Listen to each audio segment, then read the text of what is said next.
প্ৰত্যাহ্বান আৰু আপোনালোকক ধন্যবাদ জনাইছোঁ। প্ৰত্যাহ্বানটো তেওঁলোকক জনাইছোঁ আৰু ধন্যবাদ আপোনালোকক জনাইছোঁ। আপোনালোক যে আহিছে আৰু বিষয়টো বুজি পাইছে। চিমেণ্ট নদীৰ যিটো আজি জলধাৰা তাত যেনেকৈ বৈ আছে, এই জলধাৰাৰ লগত আমাৰ জোনাই মানুহৰ আৱেগ বৈ আছে। জোনাই সমষ্টি হিচাপে আমি দীৰ্ঘদিনৰ পৰা জোনাই সমষ্টি হৈ আছোঁ, কিন্তু আমাৰ জোনাইৰ এজনো আমাৰ কেণ্ডিডেট আজিলৈকে আমি দিয়া নাই, দিব নিদিয়ে আমাক।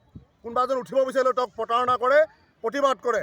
কিন্তু এতিয়া ভুৱন পেগুৰ আজি আমাৰ MLA হিচাপে আছে, হয়, তেওঁ বহুত জেগা এইকেইদিনত যিটো কষ্ট কৰিছে সেই কষ্টটোৰ লগত আমি ক'বলগীয়া নাই। কিন্তু এটা কথা হৈছে, আমাৰ সমস্যাৰ লগত এটাই কথা আছে, আমাৰ জোনাই আমি স্থায়ীভাৱে আমি স্থায়ী বাসিন্দাক আমি এবাৰ বিধানসভালৈ পঠিয়াব বিচাৰিছোঁ।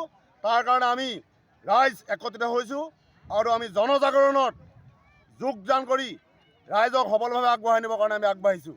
আৰু জনজাগৰণে এইটো এটা জাগৃতভাৱে আগবাঢ়িছে, ৰাইজ জাগিছে, জনসাধাৰণ জাগিছে। শক্তি কৰি এতিয়া কাম নাই, শক্তি তেতিয়াহে হ'ব যেতিয়া ৰাইজ জাগৃত হ'ব। গতিকে ৰাইজ এতিয়া জাগিছে।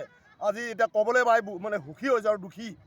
আজি তাৰিখত আমাৰ এই মিটিংখনৰ কাৰণে তেওঁলোকে গাঁৱত বুথ মিটিং বহাই আমাৰ মানুহখিনিক ইয়াত অহাত বঞ্চিত কৰিছে।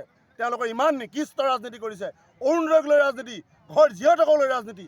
এনেকুৱা ৰাজনীতি কৰা ভুৱন পেগুক আমি ইয়াৰ পৰা ধিক্কাৰ দিছোঁ আৰু ৰাজু মেধেকক আমি বিধানসভালৈ পঠিয়াবৰ কাৰণে, সবল কণ্ঠ ধৰিবৰ কাৰণে আমি ইয়াৰ পৰা তেওঁক আগবঢ়াই দিছোঁ। জয় অসম।